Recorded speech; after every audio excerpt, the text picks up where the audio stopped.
He did it! He did it! Clowney did it! I want to go higher! Bat it up! Oh, God! Stonesley down the side! What's going on, guys? Extra Point number 7. I'm Justin. I'm here with Thomas. If you guys like the show, make sure you go follow us on Twitter, Extra Point Media. Like, comment. God, I'm still bad at pointing. Like, comment, and subscribe. And support the show in any way possible on any app you listen to. Interact. Please. And help the show out. Today, we're going to talk NBA, NFL, general stuff we talk about. We're going to talk about Clowney recently signing with the Tennessee Titans. We're going to talk about the NBA ongoings. We're going to talk about NFL cuts. Not that many cuts this year, but we'll talk about that, why I think that is. And we're going to talk Steve Nash to the Nets as their head coach. And of course, as always, another part of our ReDraft Series this week, 2016. All right, let's get into it. Don't think I have anything else to plug. Let's just jump right into it. Let's start with Clowney. Okay? Yeah. So signed a 1-year deal worth $12 million, if I'm correct, with the Tennessee Titans. Instant boost to that defense. I like Clowney a lot. When he's on, he's on. When he's off, he's off. But, you know, if he puts in the effort, if he's not injured, top edge rusher. Not a big, like, you know, production guy in terms of numbers. But when you watch him play, you can tell how he affects a play. He definitely commands attention and will command double teams. And that Titans pass rush is looking quite good right now with him and Harold Landry coming out of both linebacker spots. That'll be really good. Yes. So this made me think when I saw this. So he signed for $12 million. That's the same amount we're giving Yannick this year. The Vikings are. Who would you rather have, Yannick or Clowney? In terms of long-term health, Yannick, but in terms of pure potential, Clowney. Yeah. I think Clowney's a better player, but I think Clowney is less healthy. So they're getting paid the same amount. Clowney is closer to 30. How old is he? 28, 29? Probably something close to that. Okay, I'm talking off the... I know that Yannick is 26. Clowney is 27. Okay, so not that far off. They're So about the same age, Yannick's 25, Clowney is 27. So not that big of a difference in age. Getting paid the same amount. I feel like Yannick is more likely to re-sign than Clowney is. I agree. I think, now this may be disparaging Clowney in somewhat. I think Clowney doesn't like training camp. And I think part of the reason he didn't sign until just now is he's like, well, let's wait for training camp to end.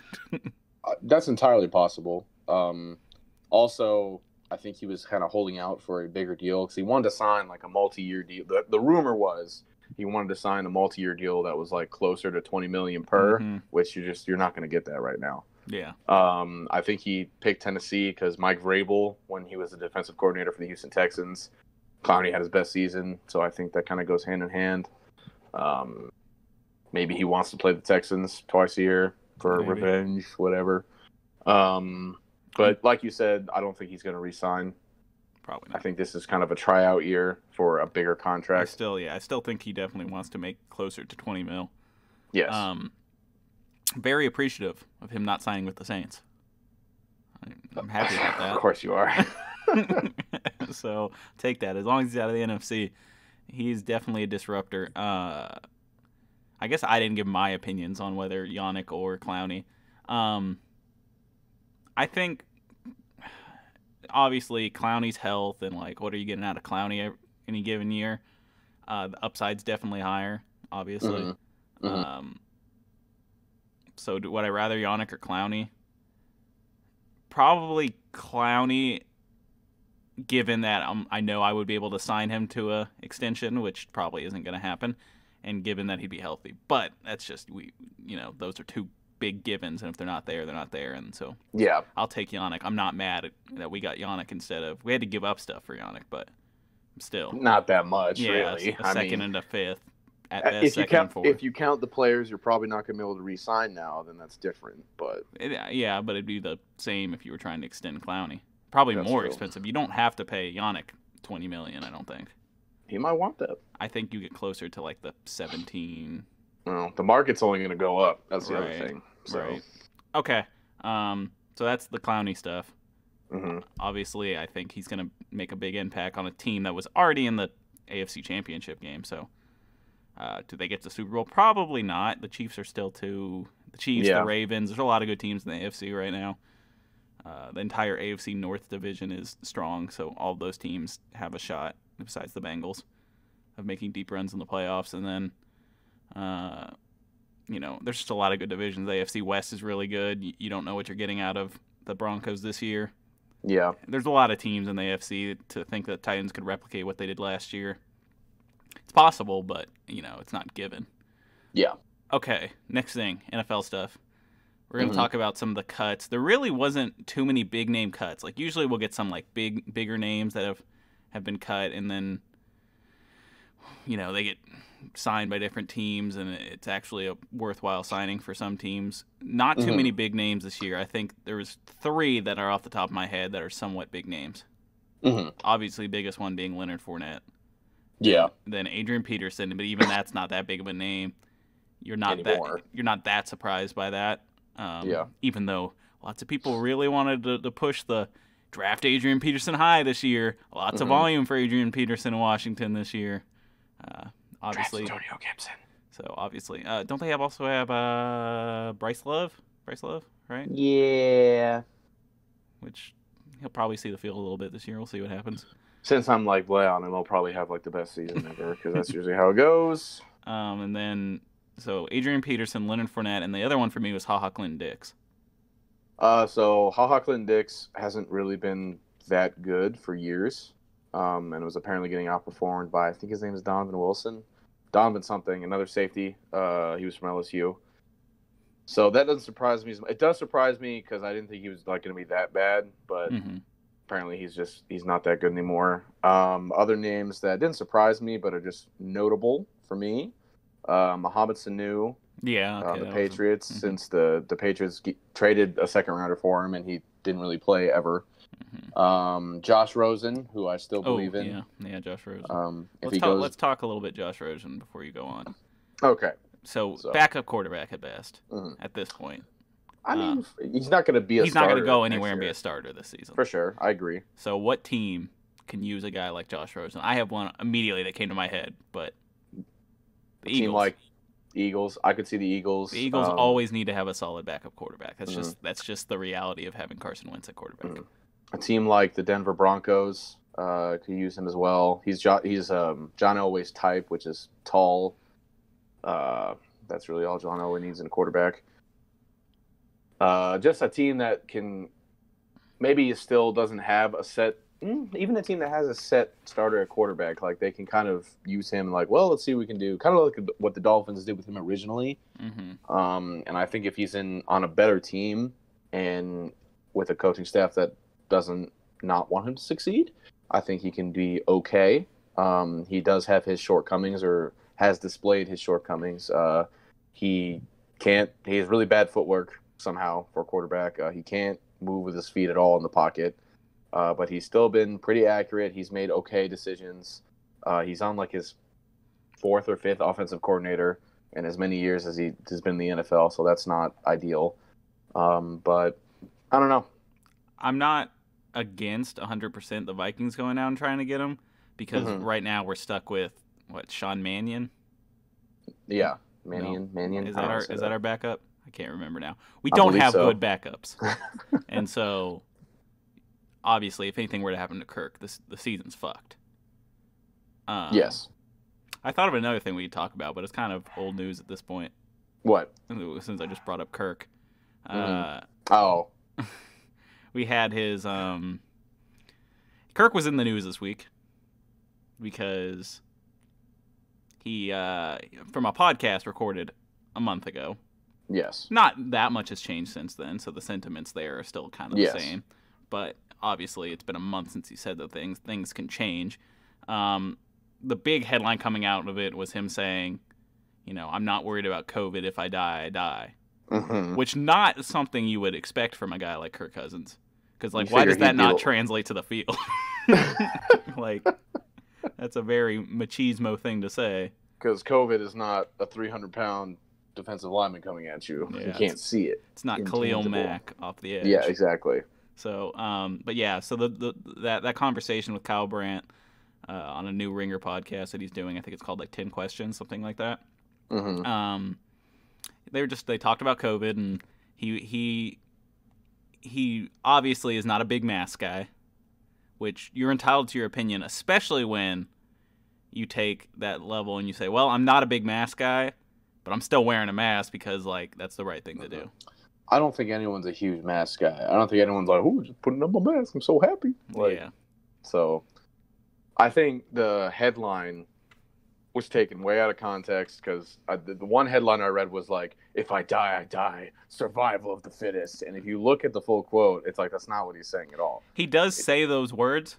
Those words do come out of his mouth. But he's not saying, like some people are like, we should just get all the old people and put them in the disease center so they all die. And then COVID Hunger Games. Exactly. Like, no, he's just saying, like, you know, am I worried about it? Like, no, I'm just not.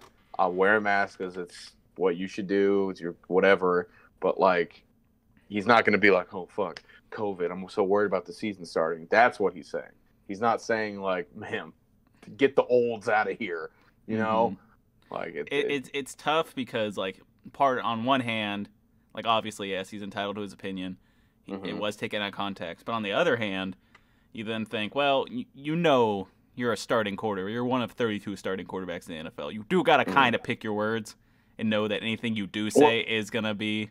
Was it a dumb thing to say? Yeah. But also, like, he didn't mean it in the way that people are spinning it to make it be like, oh, he's an anti-masker. I think he's been that way his entire career, where it's like, you don't always mean what you're saying, and things come off in ways that they probably shouldn't have. But... Probably accurate. But, you know, I think he's not a bad guy. He was well-intentioned in saying that. He didn't think it was controversial. He didn't think he was saying anything out of the ordinary. He thought...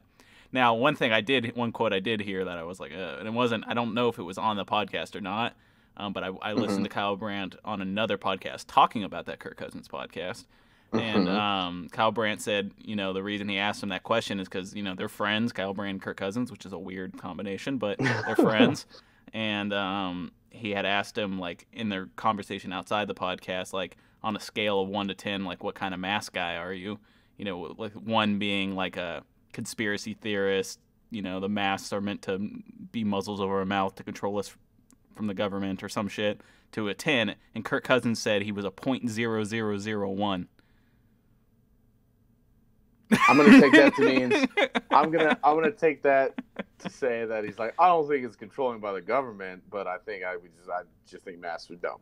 Yeah. If that's what his opinion is, whatever. But I think if you think, because there was one thing I read where it was like, this is the future liberals want, and it was like, it's like wearing a mask, and then 10 years later everyone's wearing like a burqa. Like, I don't think I think that's a big jump. So okay, we got sidetracked from cuts to Kirk Cousins. Was there anyone else that was worthy of talking about? Let's talk about Adrian Peterson, because we just kind of said his name, and then we'll talk about like what that entails. Adrian Peterson signed with the Lions today to a 1-year deal. Yep. He says that he has been told he will be used and that he will see the field. Probably. I feel like goal line back at best. I think there's still some power behind those legs. Obviously, the speed is not there that in the way that it was when he was in Minnesota. So, go ahead. Part of me thought he might go to Minnesota on like a retirement tour thing. Like, okay, let me just go 1 more year in Minnesota, then retire. And I thought that was a possibility. I don't think there was any situation. We have 3 good running backs for all sorts of situations. And he would have been running back 4. He would have never seen the field. And it would have to totally be on a like, oh, you did so much for our franchise, even though the bridge was kind of burned there at the end. We'll bring you in 1 more year, let you retire a Viking, and then blah, blah, blah. But there was just like, if you're going to have a running back 4, he has to be a guy who can play special teams. And Adrian Peterson is not playing special teams. So not at this point, that's a wasted roster spot for a team that wants to win this year. And that's why that didn't happen. So yeah. So the Lions, I think, are leaning super hard into running back by committee, because I think they're very. I think that's just how they operate. Which is sad because they have a running back one. They have a guy. Kerryon Johnson can be your guy. Kerryon Johnson's good if his knee holds up. They drafted DeAndre Swift out of Georgia, who, by all accounts, is projecting to be very, very good. AP will come in there and probably will be an insurance policy if either of them get hurt or both of them get hurt. They both kind of have had injury issues throughout their careers. But, I mean, AP, like you said, he's not like – he is an alien. Like, he's an extremely gifted athlete, but he just isn't – he's a far cry from Vikings AP, which of course he is. He's like 36 now or something. So, I mean, it is what it is. He's durable. He never really has had, like, too many major injury issues in the past. I don't know. He went to the Lions, he said, because Darrell Bevell, I think is his name, is either their OC or some kind of offensive coach, and he was with the Vikings. Guy. Yeah, so that's why. And he was promised playing time, basically. So we'll see. It could be like another situation because Adrian Peterson did play for the Saints very briefly, correct? Adrian Peterson did play the Saints for like 4 games. 4 games, yeah. Yeah, and then was like, man, I'm not playing. What the hell? And then the Cardinals.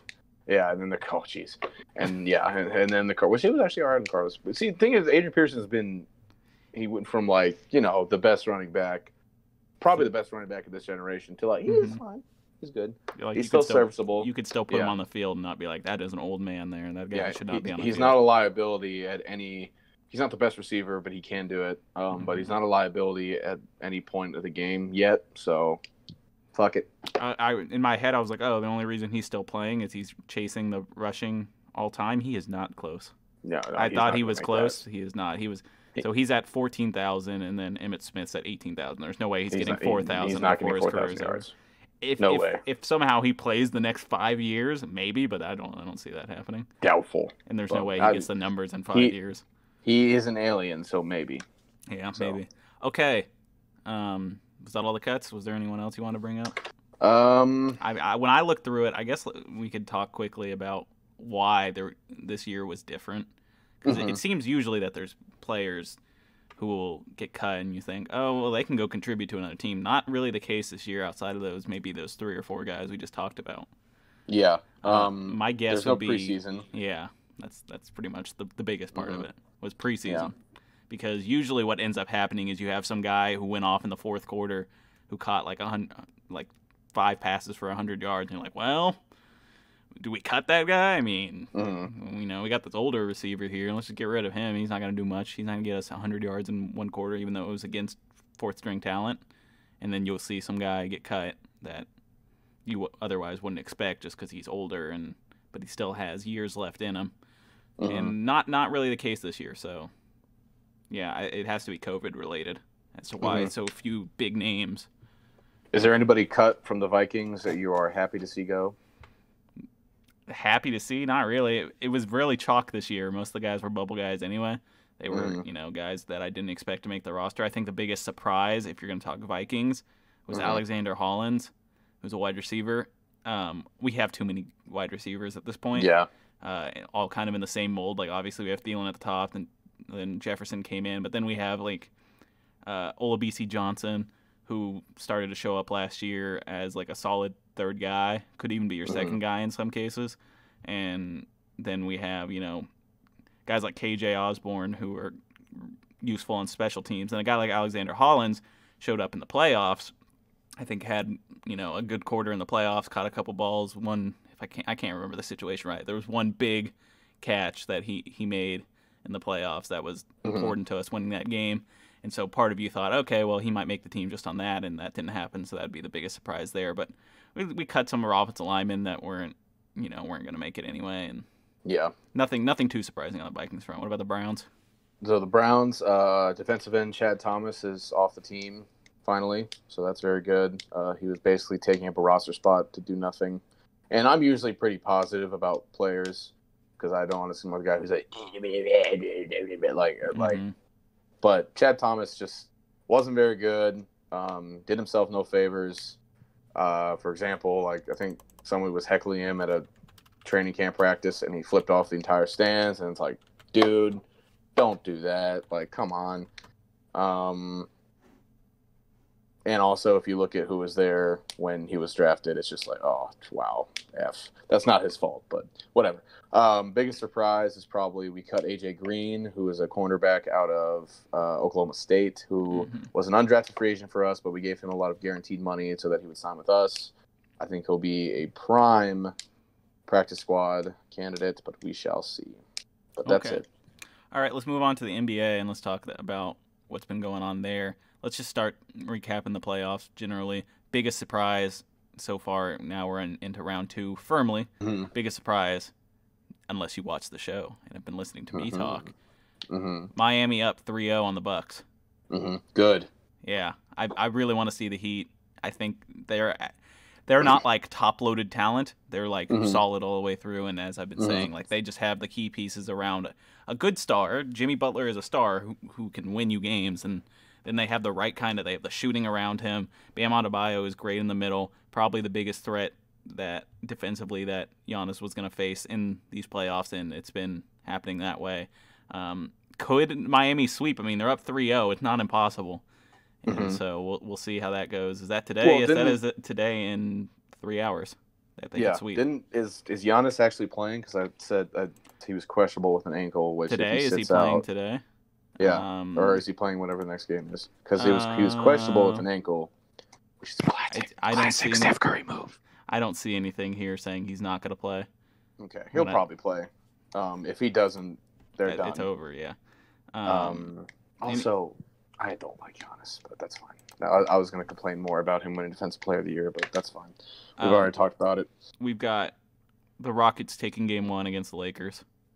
That's going to be an interesting series. A lot of people were saying how Anthony Davis was going to destroy P.J. Tucker. It's like, yeah, I really don't think so, because P.J. Tucker, I mean, they did well against him in the regular season, and even though Anthony Davis is really physically gifted, he's not really that physical. Like, he doesn't respond well to physicality, and P.J. Tucker's a very physical defender. You're right. And, I mean, Robert Covington also played well defensively. It's going to be a really interesting series, but I think you are right in that the key to the Lakers doing well is Anthony Davis has to play well. Because LeBron can do whatever. Anthony Davis has to play well for them to have a chance against any team, really, that's left. That's just always, since the beginning of the playoffs, you're like, well, if Anthony Davis doesn't play well, they lose. It's just it's disappointing that Anthony Davis wasn't physical this last game, because, like, dude, these dudes are short. You should be able to just fucking dunk right over the top of them, but it is not happening. Surprisingly, the key to the Rockets' playoff success thus far has been out of character for what you would think. I think defensively they've been better than you would expect from a team that's built like the Rockets, and that's kind of been their saving grace, how good they've been on defense. And maybe it's a chance where the Rockets are, James Harden and the Rockets in general are looking at like, this could be our season. It's kind of more up in the air than it ever has been. The Plus, Clippers, with the Rockets, this could be their team right now, because they might, if they were to lose to the Thunder in the first round, they'd probably, like, Harden is safe, Russell's probably safe, everyone else. We'll see what happens. And D'Antoni would be out of there probably. Yeah. Okay. The Clippers, not looking as, and we saw this in the first series. I mean, they're not the superpower that we thought they were. I think they have starters that, like, Patrick Beverley's really not playing very well. Paul George is still not playing very well. You can't have people that are supposed to contribute not play well, or unless you have, now Kawhi's still playing well, but I don't know. Like, even LeBron James needed Kyrie Irving to play well. You know what I mean? Right. So every MJ need their Pippen or whatever. That's such an awful saying, but that's true. It's not 1v5. They need bigger contributions from Beverley, especially on defense, because that's, like, I know you're older, but, like, he's got to play better, because it has not been good for him. And Jamal Murray is tough to guard. Yeah, Jamal Murray is crazy. He's on fire right now, and this is. He's one of those players where it's like, if you're not going to hold him to, like, less than 15, just do your best. Like, if you can keep him to, like, less than 20, that's like that's a win, honestly. Maybe not a win for the game, but, like, that's a personal win. You're right. So yeah, it's just the questions. Then it's like, obviously their two wings are super solid, but I feel like the Nuggets have the pieces to match up well against both of those guys. They really don't have a dominant offensive threat. Like, obviously, Paul George, when he's on, he's on. Kawhi can score, but Kawhi's not a scorer. That's not what you're asking of Kawhi. You want him to be a solid defensively, and then he can get a bucket when you need him to. But you look at the Nuggets, and it's Jamal Murray is a freak on offense. Jokic can be a freak on offense, especially with his playmaking ability. And then, you have a guy who's upcoming in Michael Porter Jr., who's kind of out of nowhere playing really well. And is he coming off the bench? I can't remember correctly. He's coming off the bench at this point. I believe so, yes. Because I think Millsap and Gary Harris are starting. Because that's a good guy to have coming off the bench, because he can be your scorer during that time, and he has the length. And I think the biggest question with the Clippers is the thing we thought was their biggest strength, and it's like, outside of those top two guys, what can everyone else do? And they haven't performed to a playoff level at this point. We've seen good games from Paul George. We've seen good games from Kawhi. But outside of Paul George, you don't have anyone who's, scoring in a prolific way. You'd want that from Lou Williams, and it's not coming. And I think that's probably their biggest downfall. And then not having a true center besides Zubac now, who's fine, but you were like, oh, we're gonna play small and that's gonna work, and it hasn't worked because they can't score enough. It's just not. Their offense hasn't been as good as it needs to be. You're at kind of a point where you need Paul George and Kawhi Leonard to both score like 25 points to win a game, and I agree with that. That's tough. Yeah, so that's that series. It's tied 1-1, and finally, last series to talk about is the Celtics and the Raptors, which has been close. That's 2-2. The Raptors are a good defensive team. Kyle Lowry, Pascal Siakam, Fred VanVleet. You got three solid scorers. They do enough at this point. The Celtics are, kind of all offense, even though they do have some good defenders like Jaylen Brown and Marcus Smart. You need Kemba Walker to go off. You need Jason Tatum to go off. And then you need to get like 15 from Jaylen Brown. Yeah. And all those things could happen. This series could really go either way. I'd pick the Celtics, but I think they're right there at 3 and 4 in terms of the best teams left in the East. It's the Celtics and the Raptors are kind of equal. I don't really know who's going to come out of this one. I would have to lean to the Celtics just because I think they have more firepower and more talent on their team than the Raptors do. But Kyle Lowry is obviously he's really come along as a playoff player recently, and then you want to see what you're going to get out of Pascal. He's obviously improved as a player in general, and then you still have a lot of those pieces you had on a championship team last year. You've just lost one guy, and so I think that series is so up in the air. It's hard to call at this point, but I'd still lean the Celtics if it were me, just because I think they have more talent on that team. At least starting. That's probably the biggest problem when you run into with the Celtics. It's like after you go off the starting five, you're like, well, like Brad Wanamaker. Like, I don't know. It's like I don't know. That's probably your biggest issue is your depth. Yeah. Well, I'm just really hoping that, and I mean, Brad Stevens is a very good coach, but I'm really hoping that this kind of stops the whole narrative of like Brad Stevens is a genius. There was one thing I read where it was like, would you rather have like prime LeBron James or Brad Stevens as your head coach? And I was like, what? Like, Brad Stevens is a good coach, but like people are saying like, oh, he's like Popovich but on steroids, and it's like, no. He's young and he's got time that I think he can win titles over the course of his coaching he's career. Very good, but just the amount, and I think this also comes from him being the coach of a Boston sports team, which we won't go into that, but I think he's very good, but I think when he's just relaxed a little bit and think he's like the next savior of basketball. So. Okay. Well, that's our playoff recap thus far. Updated predictions, I guess. I'm still going to take it's probably going to end up being Lakers, Nuggets in the semifinals, not Nuggets, Lakers, Clippers. I don't think the Nuggets pulled it. I mean, it's not Lakers impossible. Nuggets though would be interesting. I would like to see that more. Interesting. Yeah. That'd be a fun matchup because like Jokic can provide the physicality you need to stop Anthony Davis, and then Jamal Murray is a better scorer than anyone on the Lakers at this point. Obviously LeBron is But I wouldn't categorize LeBron as like an elite scorer Mm-hmm. at this point. And then Anthony Davis can be an elite scorer, but again, that he can get bumped off his game pretty easily. That would be an interesting series, but it probably ends up Lakers-Clippers. Rockets could win this series, but it really is dependent on if they can keep this defensive intensity up, and that's what we said about the Blazers. At least that's what I said about the Blazers, because that first game, it was like, the defense was what it needed to be. If that can keep up, you say the same thing about the Rockets here. Mm-hmm. I think also the NBA, like, good players, if they're playing good, no matter who they are very hard to stop. Mm-hmm. James Harden, very hard to stop when he's playing good. Russell Westbrook, when he's playing good and not shitting himself, he's very, very good. So I think that at the same time, that's just hard to beat no matter what team you are. But the same can be said. LeBron James has been playing very well basically this entire playoffs. Mm-hmm. Anthony Davis, who had one kind of not-so-good game against the Blazers, and now one kind of not-so-good game against the Rockets. Mm-hmm. It's just that good players need to play good in the playoffs, or you're not going to win. Like one player can't elevate an entire team, unfortunately. So.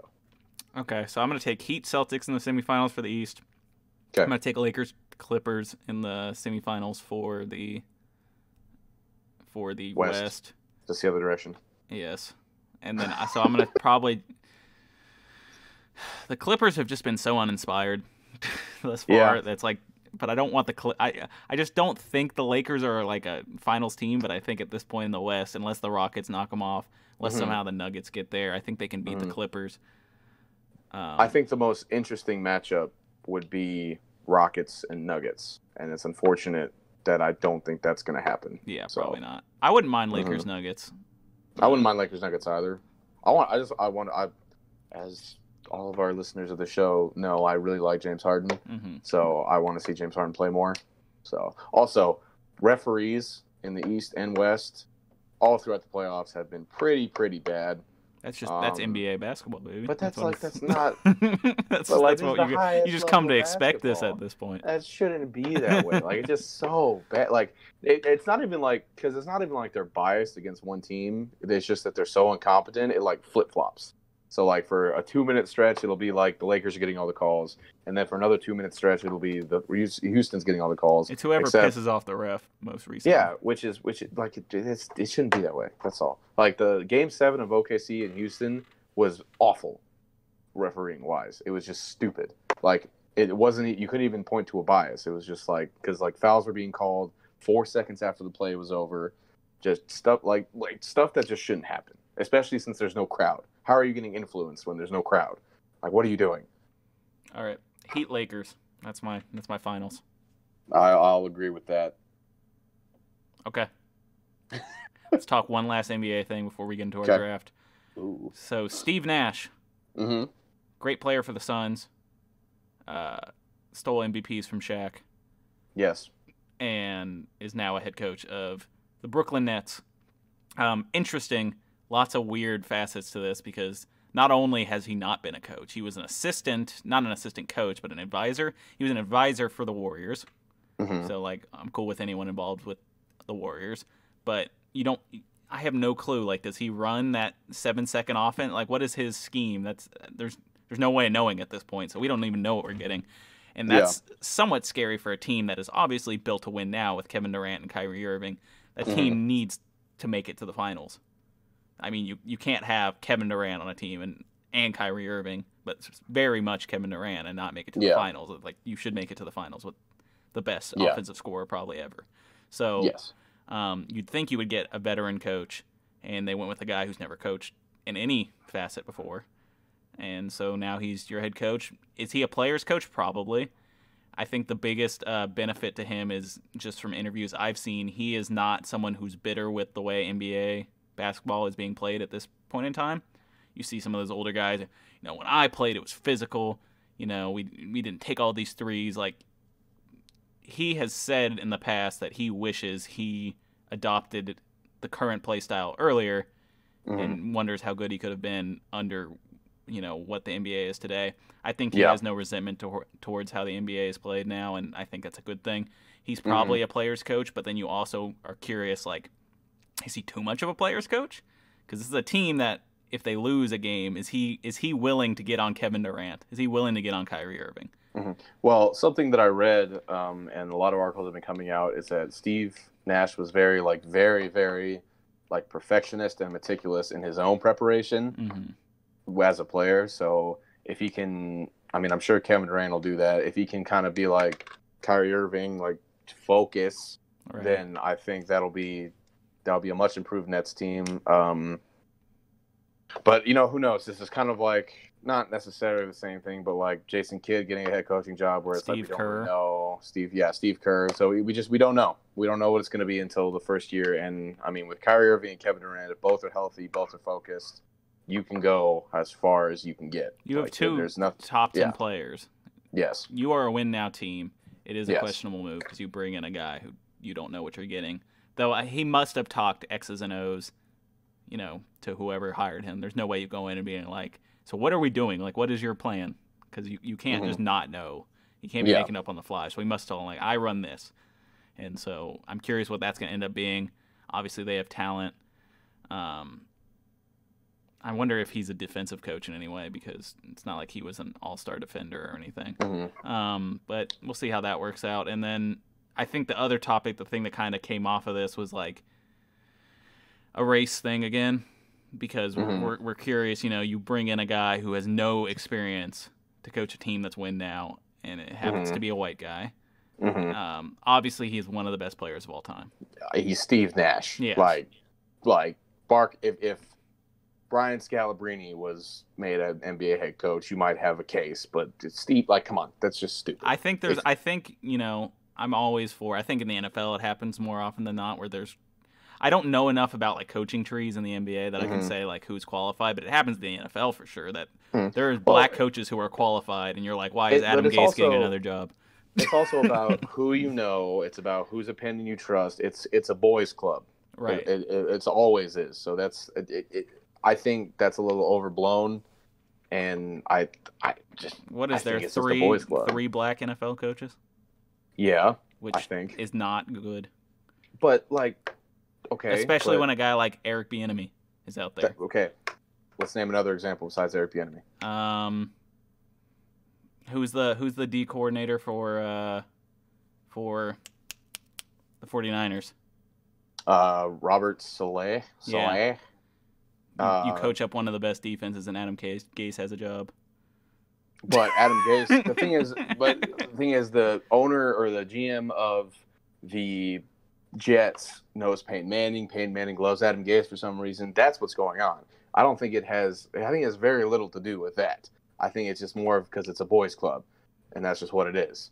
I think it has very, very little to do with any of that, in my opinion. But I mean, it's suspicious. It's suspicious. It's just there's a lot of off the top of my head. Again, I only know so much about coaching staffs on certain teams, and obviously I know kind of when the top candidates are. And those are two top candidates. Who were the new coaching turnovers this year that I don't think too many coaches got fired last season in the NFL. I don't think they did either. I mean, Hugh Jackson got fired, or no, Freddie. Sorry, we're a year behind. Freddie Kitchens got fired. You bring Kevin Stefanski. Kevin Stefanski had like 18 years of experience though, so that's somewhat understandable. I think it's just like sometimes when older coaches get brought in who haven't had success, you go like, why? You see people pick up like new young talent and then win games, like a Sean McVay, like a Kyle Shanahan. But look at the Rams now. You know what I mean? So but you still got something out of Sean McVay. They got to a Super Bowl. I mean, they asked it up in the Super Bowl, but that's more than the Vikings can say. We haven't got to a Super Bowl. It's more than the Browns can say. It's more than a lot of teams can say. And I think sometimes leagues, NBA, NFL, whatever other sports, hold on to their more experienced talent or coaches 100%. when they should probably move on and look in different directions. I don't think that's a race thing. I think that's just incompetence. I mean, you can still make the wrong choice instead of whatever. I do think it is somewhat suspect because even though I just said they hold on to their experienced guys, I think Steve Nash. It's just what that team is and what that team needed. It doesn't seem like Steve Nash was it. Just because that is such a win now team. Who would they hire? Who would they hire then? If not Steve Nash, who are I'd the have to candidates? think. You know what I mean? I'd have to think. I don't know NBA head coaching candidates off the top of my head, but neither do I. So it'd be. I know Alvin Gentry is available, but well, obviously he hasn't had success. But yeah, I can't think off the top of my head of that many coaching candidates. But Steve Nash is kind of out of nowhere. I'm sure there was candidates. Steve Nash probably knows somebody that work. Well, people know Steve Nash too. Yeah. Probably knows somebody that worked with somebody that whatever. I think the main problem with the Nets last year, Kenny Atkinson, was that the name of the coach? Maybe. Okay, whoever the coach was last year was like, I don't want to coach Kyrie Irving. He's a huge weirdo. Oh my God, I hate this dude. Right. And that's why he's not the coach anymore. So probably Steve Nash is like, well, I will, and I'm Steve Nash. I don't know why Steve Nash is Southern, but Steve Nash is a trucker. Steve Nash, yeah. But I mean, it's just I think it's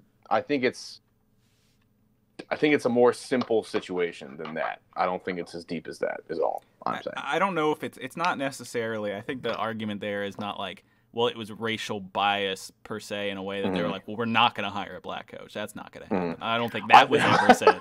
I don't think that. I don't think that was the conversation that happened. It's that it's like it's more baked in a way that like these opportunities and connections are set up in ways for white coaches more so than they are. Sure, I mean, fine.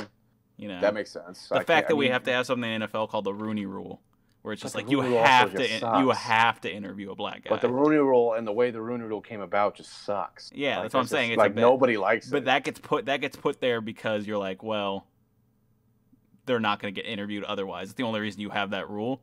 And I mean, isn't that such a shitty thing? Like, I'm going to interview for the head coaching job. Oh, they're checking a box. Yeah, it's like a diversity hire. It is fake, and that's what I'm saying. It's not so much like it's not so much like a guy is racist. It's just he happens to know more white guys than he does black guys or something like that, right? Yeah. He has connections with the white coaches more than he does with the black coaches, and you have to find a way. And it's not the Rooney Rule is not the answer. That the Rooney Rule sucks. The Rooney Rule's you can get more diversity. Like there should be more diversity. It's strange that there's 29 white coaches and 3 black coaches. Like just mathematically it doesn't work out. I mean, sure, but I mean also like you're telling me the white guys are the only talented ones? Like that's hard to believe. You got to think there's something else there, and I don't know what that is. It's probably not like obvious racism. It's probably something deeper baked in somewhere. But there's a reason. There's enough black guys and enough white guys that they should be more even than 3 to 29. So I don't know what it is. Answer for you. I don't know what it is either, but it does happen. So I don't know what the solution is, but there's something there that isn't working because it should be more equal than it is. Well, why are there no Asian head coaches in the NFL? Same thing. Like I don't know. There's a weird. There's something going on where there's more white guys than anyone else. Why is that? I think while sure, I mean you can say that there should be more, minority head coaches in the NFL. Like, okay, then who is going to get hired? Sure, Eric Bieniemy, cool. Maybe he wants to stay as the OC for the Chiefs where he is Patrick Mahomes. Maybe. And maybe not. I don't know. Can't speak for him. That's actually a dumb point by me because I don't know. Don't know him personally. I mean, and it's just whatever, I mean, like I said, I think it's just a boys' club, and it always will be. And you're right in saying that maybe something's baked in there that's not on a conscious level what we're aware of. You know what I mean? So I think you're correct in saying that. I have a pen in my hand for authority. But I think just saying, there needs to be more minority coaches. Does there? I think that there needs to be more good coaches. There needs to be more good coaches, not there needs to be more minority coaches. Well, that's fair. I just think, diversity is important. Hand. Sure, but you don't. At the end of the day, you don't win games with diversity, and that's what it's about. But I don't think that's a fair point because you can't just be like, well, you can't tell me every coach that's hired is worthy of being hired.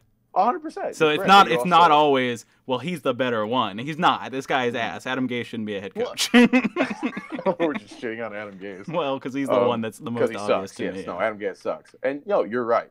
But at the same time, I think it has to be it's a deeper problem than just there needs to be more of X. So it needs to have a deeper solution than, well, there just needs to be more of X. It's a question of why there isn't. Mm-hmm. Like, why is I don't know. Mathematically that shouldn't be the case. I don't know. And then it is. So there's something along the chain of command where something's going wrong, where we're getting incompetent dudes who are white and not giving the competent dudes who are other races. How many minority coaches would be enough then to be like, oh, that's good? You know what I mean? I don't know. I think what's the number? I just think being almost only white people, you go, why is that the case? You can't tell me that only white people are the good head coaches. I don't think anyone's saying that either. I think, well, if anyone is saying that, they're an idiot. It's just the question of why that if you were to just look at it and you were just be like, well, the only head coaches there are white. Almost all of them are white, so there must be something there. They're all white. And then you go, well, why is that the case? Because I don't know. It's very unlikely that only the white coaches are good. I think the answer is a little deeper than two dudes talking about sports can find. Fair. So. But it was a topic because that was an issue with Steve Nash. I did see that. Why? And I don't think this is racist for me to say, but there's a lot more minorities in the NBA than there is in other sports, and 100%. It's a minority. Their player base is almost all minorities. White people are the minority in basketball, so you'd think the people that knew about basketball that played the game. There'd be a lot more black people available who know the game.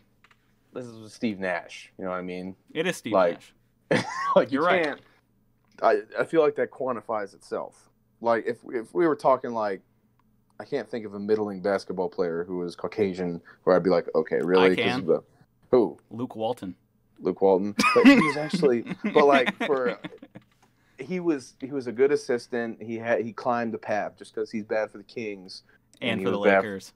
He wasn't terrible for the Lakers. It's just that they got LeBron James and Luke Walton was like, here's my system. LeBron was like, nope, bye. Yeah. So I don't know. Like I said, I think it's a deeper issue than the two of us can find a solution to. Well, we couldn't find a solution for sure, but yeah, I think there is questions to be raised. Fair. Okay. Fair. All right. Now we're gonna talk NFL redraft, but before we do, a word from our sponsor, Thrive Fantasy.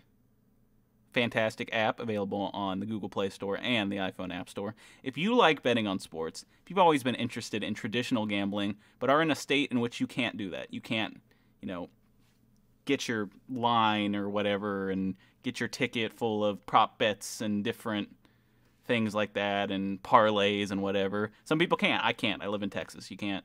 I'd have to go to like Louisiana or something to start betting. Again, weird. Yeah. I feel like Texas would be like, fuck it. But if you are interested in that sort of thing, if you're more interested in traditional gambling as compared to something like daily fantasy, well, you can still kind of get the best of traditional gambling disguised sort of as a daily fantasy in a way that Thrive Fantasy offers you lineups of prop bets. You have an over, you have an under. The more risky pick between the two is worth more points. You get the most points, you build a lineup with those prop bets, you get the most points, you win money that week. Sort of a weird mix and a new fun way to play daily fantasy and still kind of get your gambling fix if you're into that. I definitely am into that, and I've always been interested in gambling and lines, and I've never really had an opportunity to do it. Very rare that I can, and I think this gives me a good way to kind of mess with prop bets, and I think for my own, proclivities, I like to look at... Ooh. I know this player, and I have an idea in my head whether this guy can score 20 points or not. As compared to, well, I have 15,000 V-Bucks. Oh, you had to use V-Bucks as the fucking example. And I can allocate them to players, and I'm going to run out of money. I'm going to have to grab some shitty player. And my example is always Auden Tate for cheap. and hope that he can score me 20 points this week somehow, It's not the same as traditional gambling, but you can still kind of get the best of both. If you do like daily fantasy, I think it's still worth trying out Thrive Fantasy and seeing what's up there. It's a new way to play, and it's just worth doing. So if you want to go sign up, use code XTRAPOINT, one word, like it is up there. Use it when you sign up, and you'll get $20 bonus cash on your first deposit of $20 or more. It's $40 you get to spend and gamble with, and only $20 of it is yours. So go do it. Go sign up. Supports the show. Supports Thrive Fantasy. Thanks to Thrive Fantasy for supporting us. And go sign up. All right, let's move on. Let's move on to our redraft. Do you have a coin ready? I have a coin ready.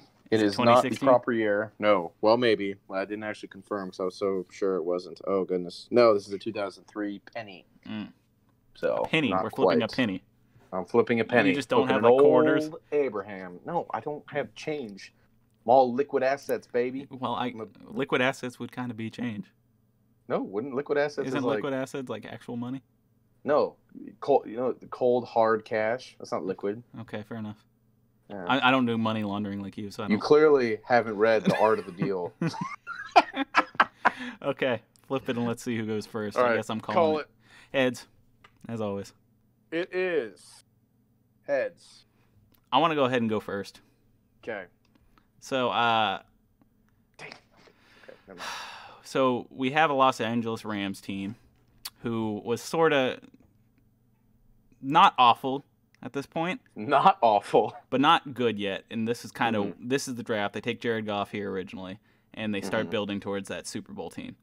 Yes. And the things start coming in place. I think they have one more year of mediocrity, and then things start getting better. When do they hire Sean McVay? Is it after this year, or was Jared Goff Sean McVay's first pick? I believe it was after this year. Okay, so this team had a solid O-line. They had Todd Gurley. They obviously had Aaron Donald and their other D-tackle that is slipping my mind, but he was solid too, and not Michael Brockers. Michael Brockers. They took Jared Goff. Quarterback, obviously a need. Case Keenum ended up playing some of the season for the Rams this season before they finally unleashed Jared Goff onto the world. Jared Goff, somewhat disappointing career. He did take him to a Super Bowl, so can you say that? Can you say it's disappointing? He's sort of middling, average guy. Not going to win you games, not going to lose you games. If you have a talented team around him, you're going to win games. And that's kind of what Sean McVay rode to success. Obviously, you can scheme for a guy like Jared Goff and make him look better than he is. But if you have a guy who's actually very talented, who's available in this class, and you hope that things go different, then I think the obvious selection here is you take Carson Wentz. Okay, all right. The upside, and I know the argument here, we go, do we take Dak Prescott or do we take Carson Wentz? Now, here's the thing with Carson Wentz. Carson Wentz is fundamentally a better player. He's just had to deal with he's been injured so much, and you can't count on him to be there at this point of his career. That's why when we were talking about Josh Rosen, I was like, well, the Eagles, because you're always expecting a Carson Wentz injury. He's one-time Pro Bowler, one-time second-team All-Pro. Obviously, his durability is his biggest knock, but I can't remember a season where it wasn't an injury. It feels like it's been so long that you're like the Eagles this year, and then that team just gets riddled with injuries, and then you're like, well, they're not winning the Super Bowl, even though I guess they did do it once without him. But even with the injuries, it's just upside for me. He has everything you want in a quarterback. It's like he's strong, he's big, he's mobile, he's athletic, he's accurate, he can make off-schedule plays. He does everything you want. When you compare him to Dak, they're not that far off.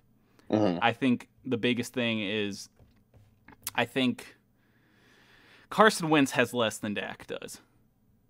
Yeah, Has less what? Just talent around him. There's not as much firepower on that Eagles offense. Oh, yeah, absolutely. I And agree. so you go, well, if you swap the two, Dak gets worse, Carson gets better, and that's just how it would go because there's just more talent around him. Even with a lack of talent, Carson still puts up, he could have won the MVP in 2017. If he didn't, he was the leading candidate before he got injured. And it didn't happen, obviously. But I think he can still, if he can stay healthy, if he can put together a full 16 games and a playoff run, like we're back to talking about him as one of the best quarterbacks in the league like we were a couple years ago. So that's my case for Carson Wentz as the number one pick here. Obviously, he's not the number one ranked player on my board, but quarterback is a need. Quarterback's a position you value differently when your team needs it. So I think Carson Wentz, and you can make a case for Dak Prescott, and if it was me, I'd take Dak Prescott second, but it's not me. You're picking second. So who are you going to take? Well, luckily for you, I'm taking Dak Prescott second. Yeah. In my perfect draft world, he goes first. I think Dak Prescott gets Dak Prescott is a player that is overrated, but also extremely underrated at the same time. I think Dak Prescott is so good. So No, even and though he's I've ranked top Carson 10 Wentz quarterback. ahead of him, I think Dak Prescott is madly underrated. So to me, Dak Prescott's a top 10 quarterback. He can read a defense. He has a very pretty deep ball, which is odd because he's not really known as a deep ball thrower. Mm-hmm. His stats for throwing deep balls are good, but we're not going to talk about stats because they can be misleading.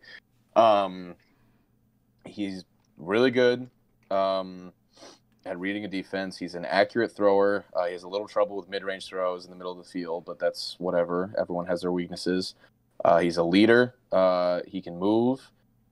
He's taken licks before and gone back up, so he's very more durable than Carson Yes. Wentz. That's the biggest case. But I think he has a lot of talent too. I think they're talented pretty equally. I think there's some things I like better out of Carson Wentz's game, but Carson Wentz has a better arm for sure. Dak's a complete quarterback, as is Carson Wentz. But and I agree that if you throw health out the window, I would take Carson over Dak. Mm-hmm. But I don't think you can. So that's now here's my thing with Carson was that part of the reason he gets injured so much is because of what he's asked to do with the Eagles. I mean, that team. Yes and no. The same way you say they fucked Cam Newton, they do the same thing to Carson Wentz. Yes they throw and him no. to the fire. They go, "You have to make a play because we can't do anything else." Well, to be fair to the Eagles, they've had a lot of injury issues just over the course of X amount of years. So it's not. I find it hard he'd murder him. I find it hard to believe that he would be as beat up as much. Jesus Christ, I cannot speak. He would be beat up as much on another team. I think the Eagles, just because they have dealt with injuries, but they also just don't have the talent to make it easy for him. He has to make spectacular plays for that offense to move at this point, and I think that puts him in a lot of risk. And I don't think Dak Prescott is in that same amount of risk.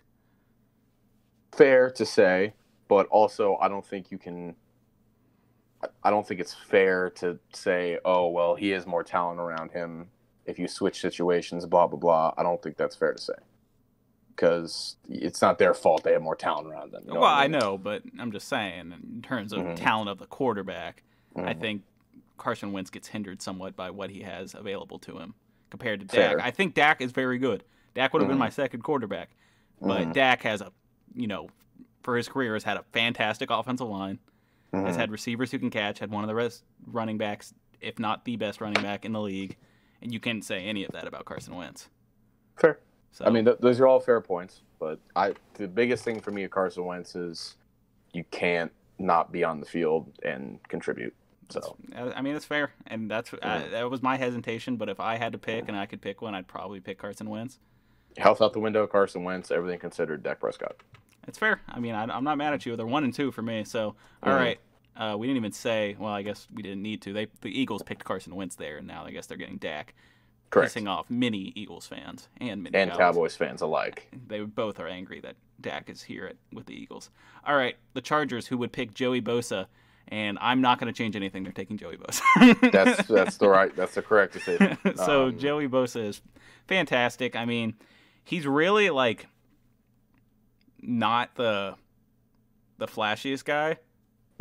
He can put up sacks, and he's not ridiculous yet at this point where you're going, oh, he's not Khalil Mack levels, he's not Aaron Donald levels, but he's like the step at the very top of the step below. 2 Pro Bowls, Defensive Rookie of the Year. He was the first player ever to record 19 sacks in his first 20 games. So he was an immediate impact guy. He came in 3 healthy seasons thus far, 11.5 sacks per season. That's really good. Double-digit sacks are always fantastic. And if he keeps up the pace at like 11.5 sacks for like the next 6-7 years, he becomes the Chargers' all-time leader in sacks. And it's not unfathomable that he could keep that up for another 6 years. So yes. And he's only 25, and he's already a top 10 pass rusher. So top 5. I have nothing to add. Yeah. Joey Bosa's good. Joey Bosa very good. Don't fix something that's not broken, even though I guess that team hasn't really won much. But Joey Bosa is the right pick here at 3. All right, Dallas Cowboys. So Dallas Cowboys, originally here they would pick Ezekiel Elliott. And while it's true that Ezekiel Elliott has been a big part of their offense, I don't care about running backs. Unless there's not a lot of talent available, or it's such a pressing need that they would need that for an immediate upgrade. So instead, I'm going to take Jalen Ramsey, corner, Florida State here. Jalen Ramsey is really good in coverage.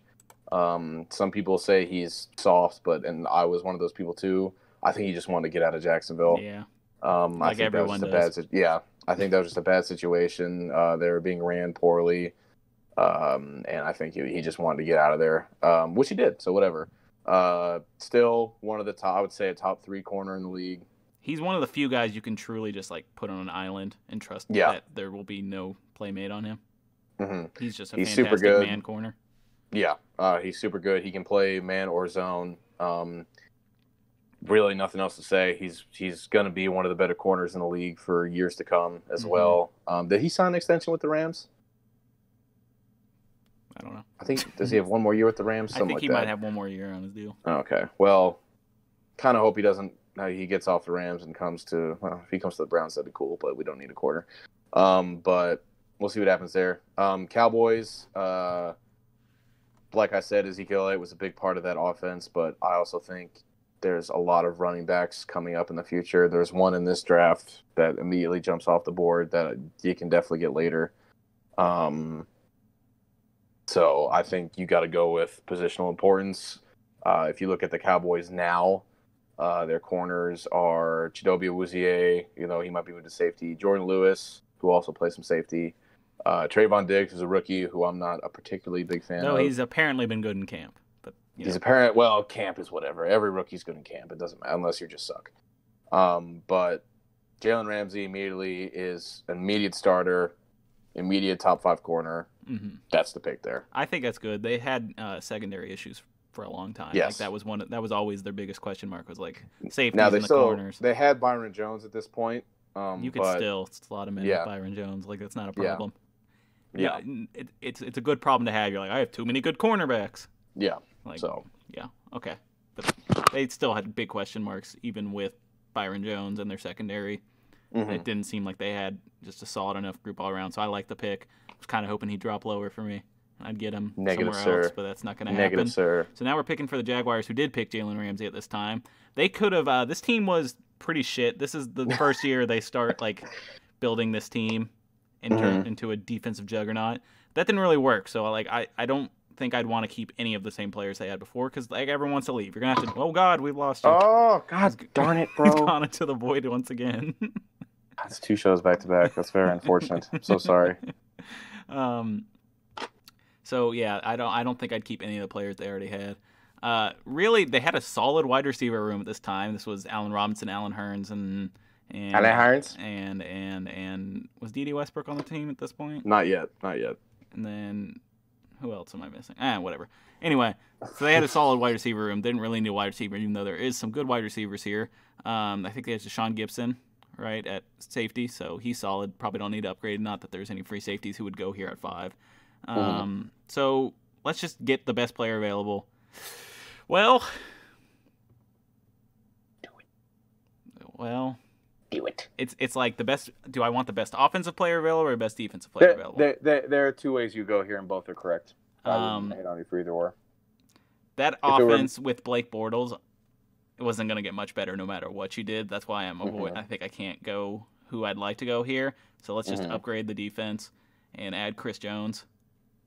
Okay, I'm disappointed, but all right. I'm curious now who you thought was better than Chris Jones on the defense, but I'm going to take Chris Jones. I think Chris Jones he's been the best defensive player on the Chiefs, and that's a Super Bowl winning defense. I agree. 1 Pro Bowl, 1 second-team All-Pro, 33 sacks in his 4 seasons. That's solid. 7 forced fumbles, 20 pass deflected, which is weird. 2 interceptions, also weird. He has the NFL record for most consecutive games with at least 1 sack. And, best defensive player on a Super Bowl winning defense. So, big part of the reason they won that Super Bowl. So, I'm going to take him. I think he's the best available.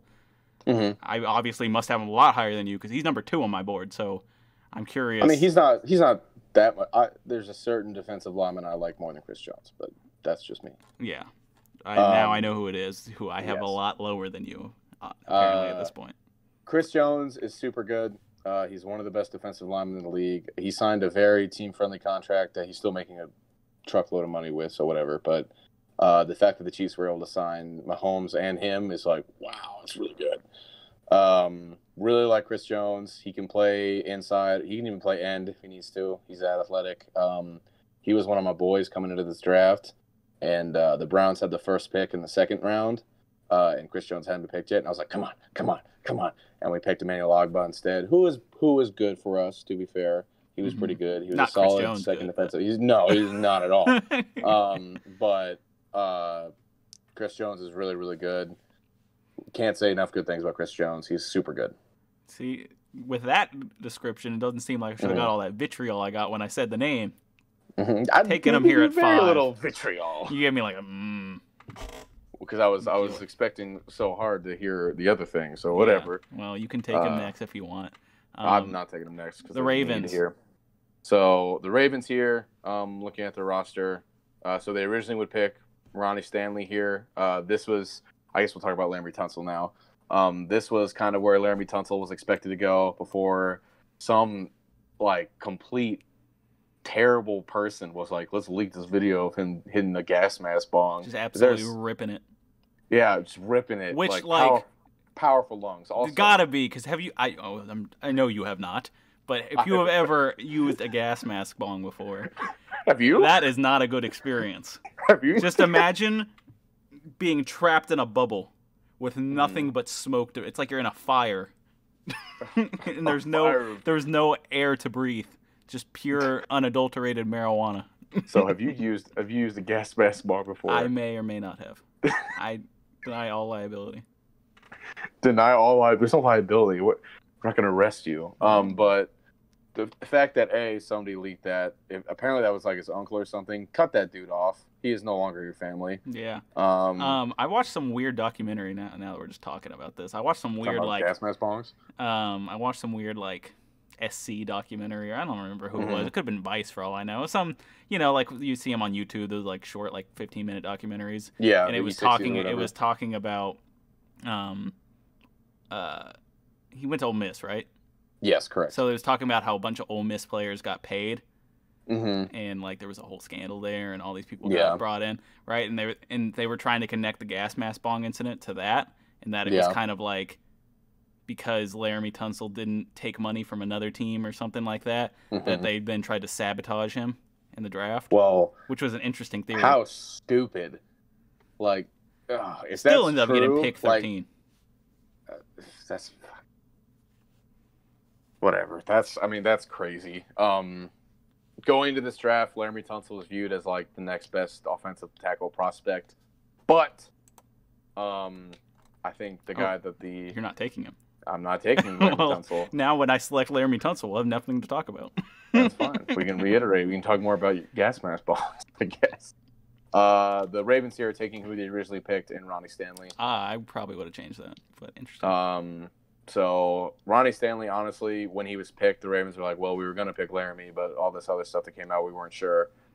In my opinion, Ronnie Stanley has been better than Laremy Tunsil has in the NFL so far. I think there's an argument to be made there. I think Laremy Tunsil has more name value. I think Laremy Tunsil might be a little bit better of a pass protector, but I think Ronnie Stanley is a little more complete, doesn't jump false starting like 40 times a game. Yeah, but you wonder how he was coached. Like we talked about this before the show. When he was in Miami, he was playing left guard for some of it.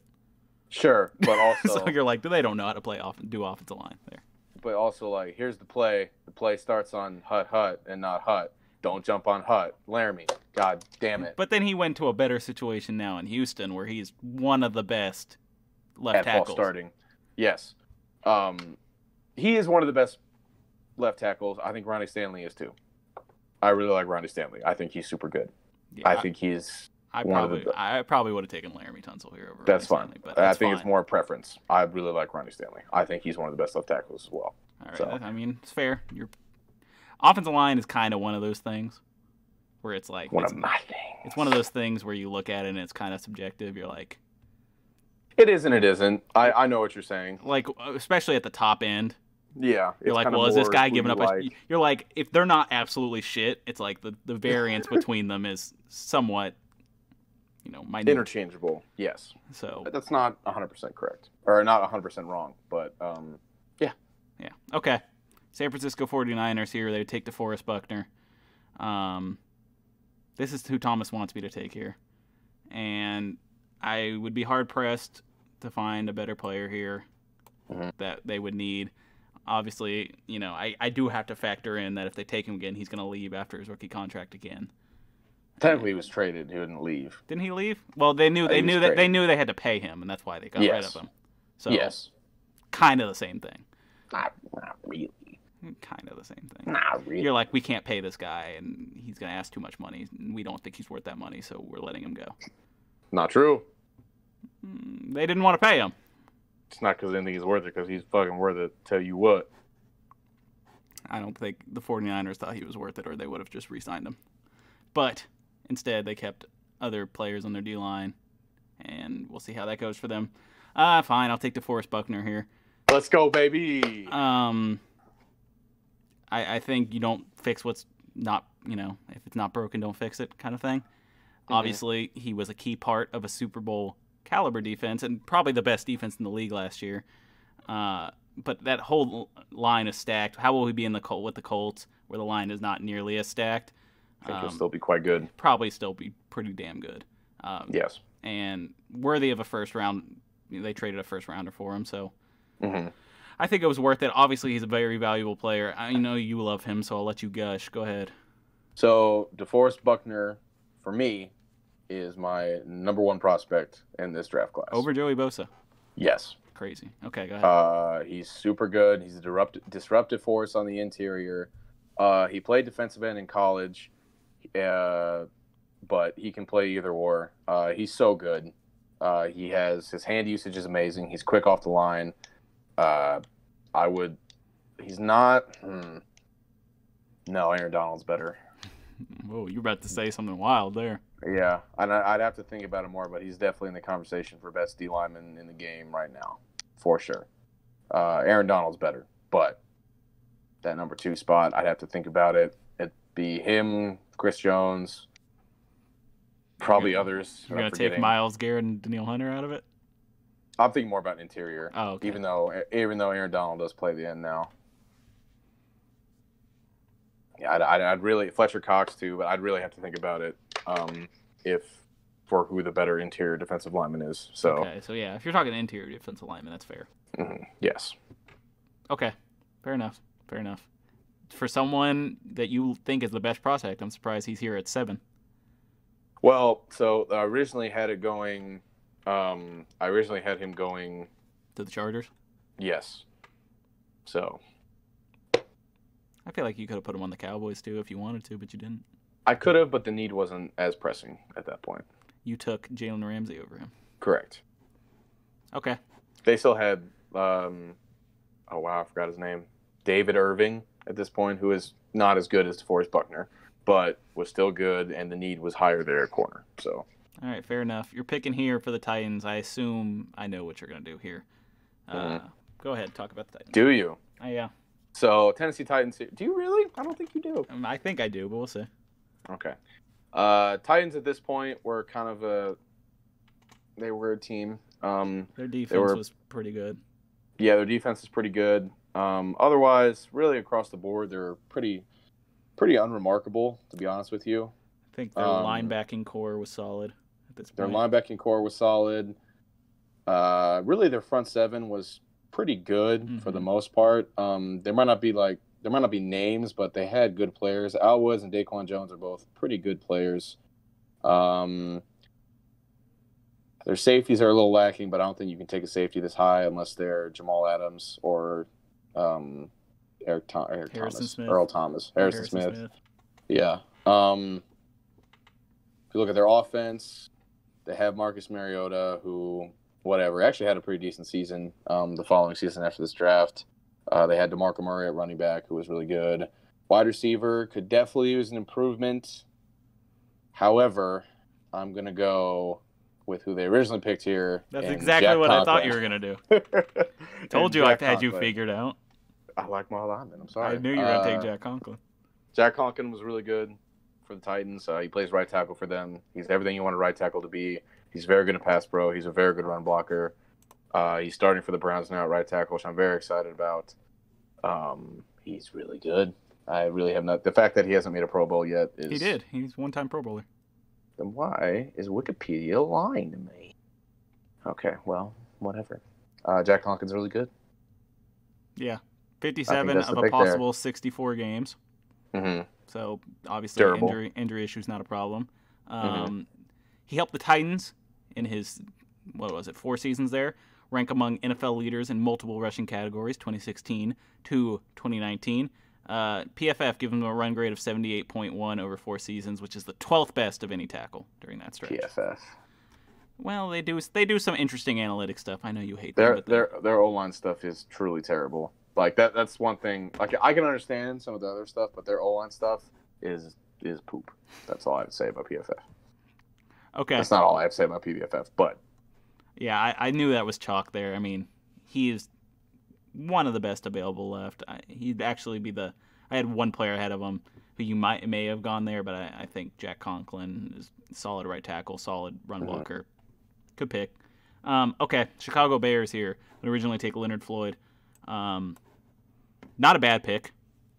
Like he's been fine. He was all right. He was okay. Yeah. He was always kind of a tweener, and that really did him no favors between like LB and defensive end. Yeah. Kind of near the end of his tenure there, he kind of played more of like a situational pass rusher, which is okay, except he's not like a A+ pass rusher, so it didn't really work out that well. But when the Bears defense had that Madden sent to rookie season, he was a part of that. So yeah, I mean he was solid, but he's not the pick here. The question is, so this team would go on to get Allen Robinson, but outside of that, their wide receivers have been pretty questionable. Did they have Alshon Jeffrey at this point, or was he traded yet, or released, or however he ended up on the Eagles? I can't remember. I believe they had Alshon Jeffrey. I want to say they didn't, but I could be wrong. But even with that, I'm just going to go ahead and take who I think is the best available player here. I'm going to take Tyreek Hill. Okay. Tyreek Hill is arguably the best wide receiver in the league. I think there's an argument to be made there. Just he, more than any other receiver at this point of his career, will focus your entire defense on him because he can burn you over the top. If he gets the ball in his hands, it's pretty much over. He can run past anyone. He's the fastest guy probably in the league at this point. And he has all the, sometimes you think a guy is just fast. Tyreek Hill has kind of all those intangibles you need outside of being fast. His hands are not a problem. His route running is not a problem. Obviously, he's had one of the best quarterbacks, in the league throwing to him, and then you put him on a team with Trubisky, and then you're kind of But I still think you could work something that would really make Trubisky look a lot better, that if you could just get it to him short or you could get it to him long, just utilize that speed. I think that works for a team that's struggled offensively for a very long time because they haven't had a weapon. Allen Robinson's very good. Different kind of receiver than Tyreek Hill. Tyreek Hill is definitely over-the-top burner. I think if you had him and Allen Robinson, that's a deadly combo. I think Nick Foles could eat with that. But we didn't talk about Trubisky being essentially named starter. Matt Nagy is Tigers' entire career to Mr. Trubisky. Good luck with that big fella. Yeah, that's all I gotta say. But anyway, I think you have Tyreek Hill and Robinson. That team could have gone farther in what you called their rookie set on Madden year, when it looked like they were the team to beat and they were looking hot because their defense was so damn good. If they had a weapon like Tyreek Hill on that offense, that changes a lot of things for that team. I agree. So I'm going to go ahead and take Tyreek Hill here. I think he's the best player available. I know sometimes you can undervalue wide receivers just because there's so many good wide receivers, but Tyreek Hill is different breed of wide receiver. There's no guy in the NFL right now who is like Tyreek Hill. Correct. So I'm going to go ahead and take Tyreek Hill. All right. For the Chicago Bears. So I am now picking for the New York Giants, the New York Football Giants. Looking at their roster, they actually had a okay year after this draft. They went 11-5, which is actually surprising when you look at them now. They had Eli Manning. I don't think this was his last year, but we're getting there. No, there's no way. No, because his last year was last year. Yeah. Last year was last year. Looking at their defense, they still had Jason Pierre-Paul and Damon Harrison, along with Olivia Vernon. I know you say his first name weird, and you say his first name weird, so then you want to say his last name weird, but I think it's Vernon. They've had bad linebacker play forever, but I think the immediate upgrade here is picking Laramie Tunsil to replace Eric Flowers at left tackle, as Eric Flowers was kind of a shit show in New York. He's had a better career in Washington, but he was really bad in New York. So I think they solidify left tackle. They don't have to pay Nate Solder, and they'll have to pay Laramie Tunsil, but they don't have to pay Nate Solder in the coming years, and they have left tackle settled. So Laramie Tunsil, New York Giants, which is also hilarious because, oh no, Chris Christie was New Jersey, not New York. Yes, never mind. Anyway, all right. I kind of forgot Laramie Tunsil wasn't selected. That happens to me. I think you did because it was my fault because we talked about him. Yeah, I was like, oh, we talked about him so much. I forgot I might have picked him for the Bears had I known. Tyreek Hill is still not a bad pick for the Bears. Not a bad pick at all. I think these guys going next. They're kind of Laramie Tunsil was 4 on my board, whereas Tyreek Hill was 6. So not that big of a separation between them. But yeah, good pick. Laramie Tunsil kind of fell here farther than he should have. Mm-hmm. Really, we've talked enough about him, but let me say a couple things about things have gotten a lot better since he's gone to Houston. I know obviously the big thing you keep saying about is him jumping off sides, and that's obviously been his biggest issue. Mm-hmm. But it's been rejuvenated since he's been in Houston. He was still solid in Miami too. He's the first Texans offensive lineman to be named to a Pro Bowl since Dwayne Brown in 2014. Yes. And Tunsil allowed just 3 sacks last season. Had a 89.9 pass blocking grade, which I know you don't give a fuck. Don't. But still worth noting. He's one of the better left tackles in the league, and he shouldn't have dropped this far. Correct. He would have got picked by the Bears if I remembered that he wasn't picked. Ha! You had your first fuck up after I've had 2. So. I think I fucked up last week forgetting someone too. That same thing where I forgot he wasn't picked. I think it was another offensive lineman. It was Brandon Scherf.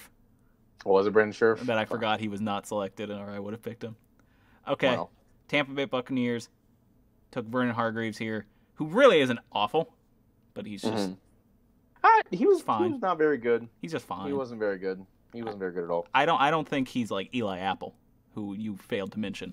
It was probably the biggest bust in the top. Hargreaves is even on a team. I think Eli Apple's on a team. You don't think Hargreaves? I think Hargreaves is not. Is he not still in Tampa Bay? No, he was on the Texans for a little bit. Right now, Vernon Hargreaves he's still on the Texans. Better than Eli Apple, in my opinion. But Eli Apple is really suspect. Not a lot of. There was good corners in this class. Eli Apple sus. Eli Apple is sus. Okay, so for the Bucs here, I'm gonna go ahead and take. They can kind of go best available. That team really didn't have a ton of talent on it. Obviously, they had Jameis Winston at quarterback. They had Mike Evans too, but that was it. But that was it in that wide receiver room. So, when I look at needs, I'm not going to just say no wide receivers because they have one good wide receiver.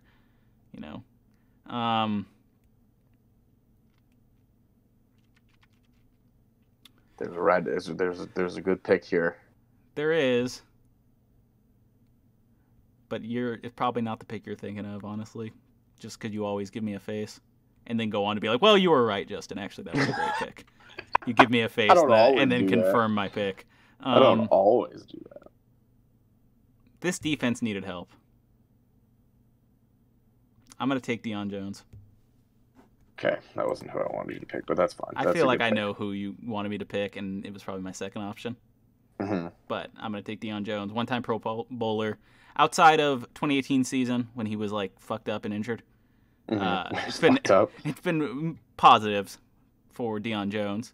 407 tackles, 268 total, or solo. 2 sacks, 9 interceptions, 4 touchdowns on those interceptions. 2 forced fumbles, 32 passes defended. Coverage linebacker through and through. Not terrible, not like he's a liability against the run. Yeah. But like a true coverage linebacker. Elite athlete. True coverage linebacker, and I think those guys are very useful and kind of not that common, at least high-end ones. Yeah, so I agree. I think it's rare to find a really high-end coverage linebacker, and that's what Deion Jones is, and I think I think he fits in well with that defense. Mm-hmm. And, yeah, I'll take Deion Jones there. I'm curious. I think I know who you would have wanted me to pick there. Mm-hmm. But I think Deion Jones was the next highest-rated person on my board, so I'll go ahead and take Deion Jones. Okay. All right, so I will be picking for the Nolan Saints. Mm-hmm. I know who you're picking here. Do you? I think you probably do. So they originally would pick Sheldon Rankins here, who is good. I think he's been hurt a lot. My brain is telling me that, and I couldn't find a way to confirm it. But Sheldon Rankins is good.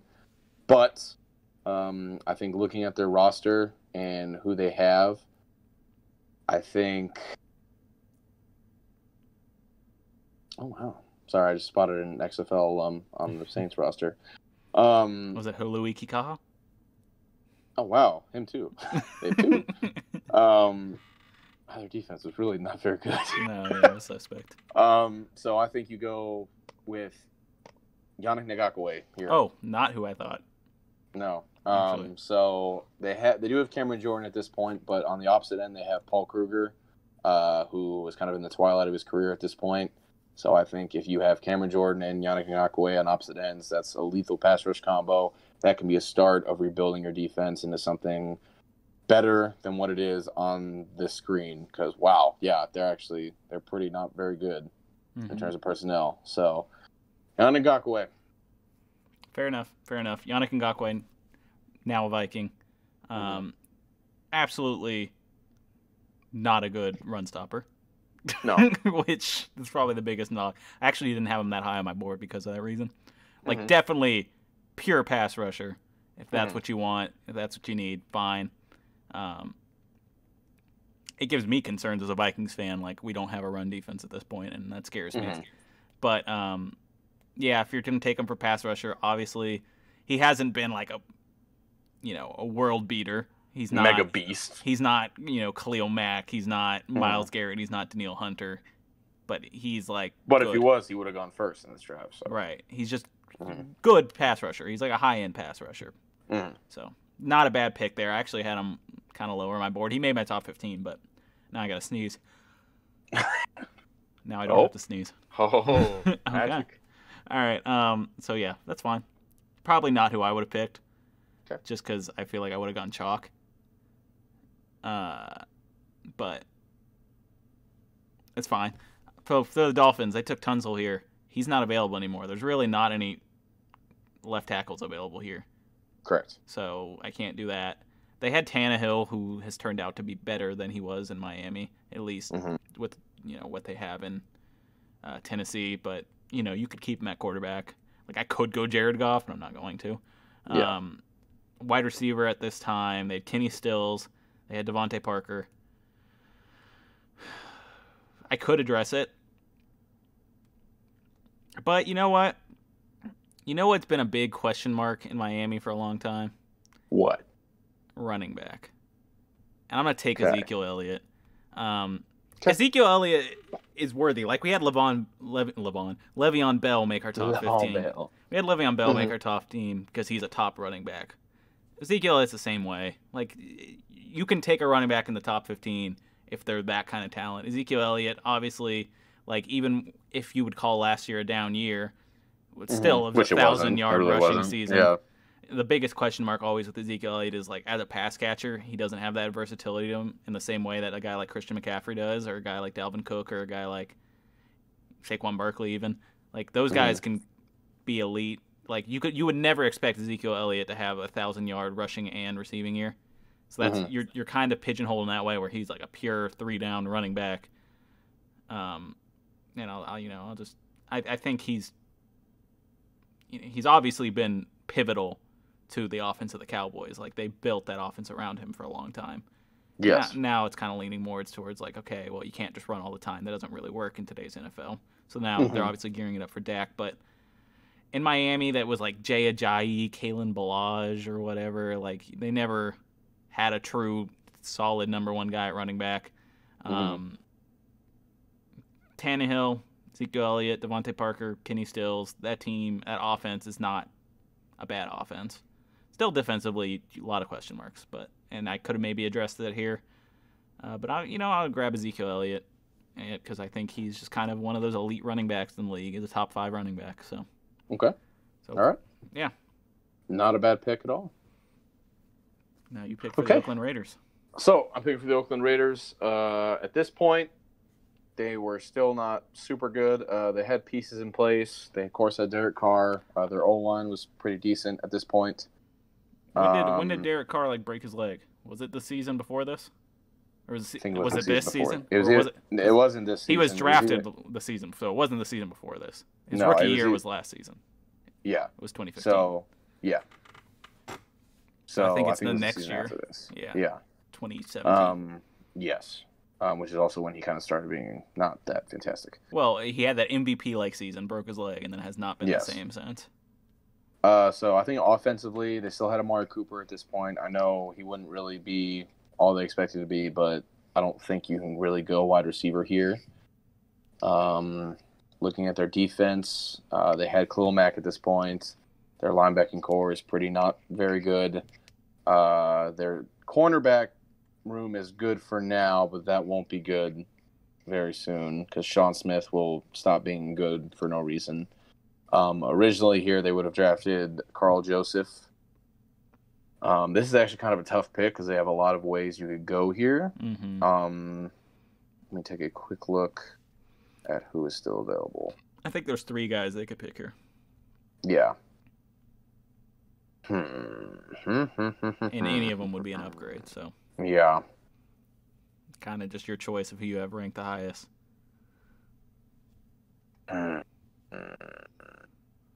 Okay. I'm between 2 linebackers right now. I know which 2 linebackers. Well, actually, no, I don't. Who is the other linebacker? Oh, well, yeah. Probably not. I'll kill you if you disrespect. I'd go the other one, probably. Yeah, I'm going to say Jalen Smith. Yeah. Linebacker, right, Notre Dame. Now, I don't think he played his first year.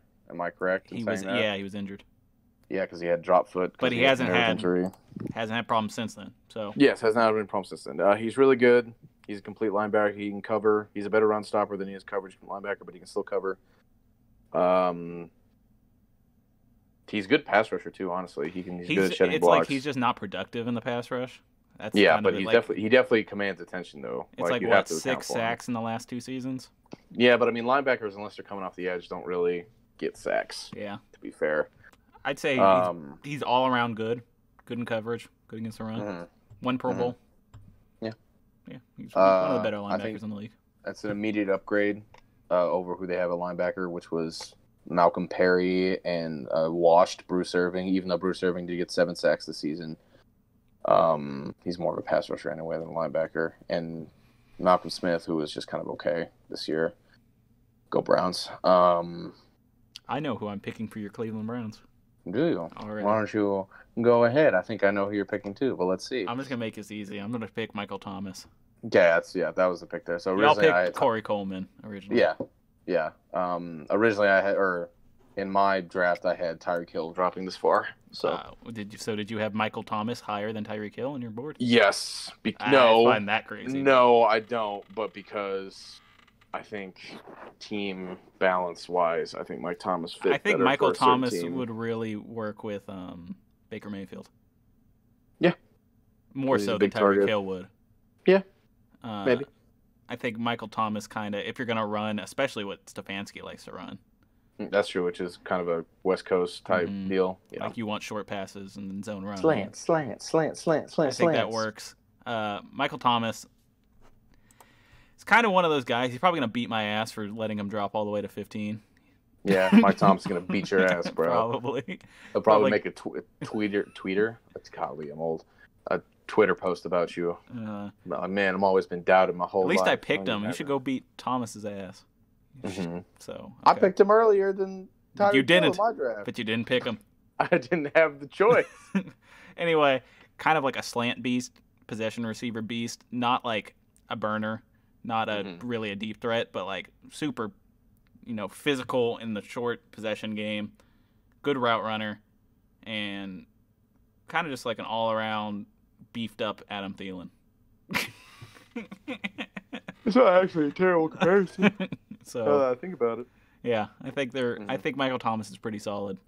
Yep. I don't think it's hard. Like obviously he was the most catches. Did he have the most receiving yards? I don't think so, but I think he had the most catches. Most catches for sure. Yeah. And I know the thing that gets said about him, he only runs slants. If you only run slants, of course you're gonna have the most catches, which is somewhat correct. But somewhat correct, not 100% correct. I think he has Is he a top 10 receiver? Yeah. Oh yeah. Probably. Oh yeah. I would say he's top 5. I think that's a bit of a stretch. I think there's a lot of good receivers, so That's true. it's hard for me to think that Michael Thomas would make it top 5, but top 10 for sure. And he's a reliable target. I think with Baker Mayfield, who you didn't have at this point, but I don't even remember who your quarterback was. Is it Sean Kaiser?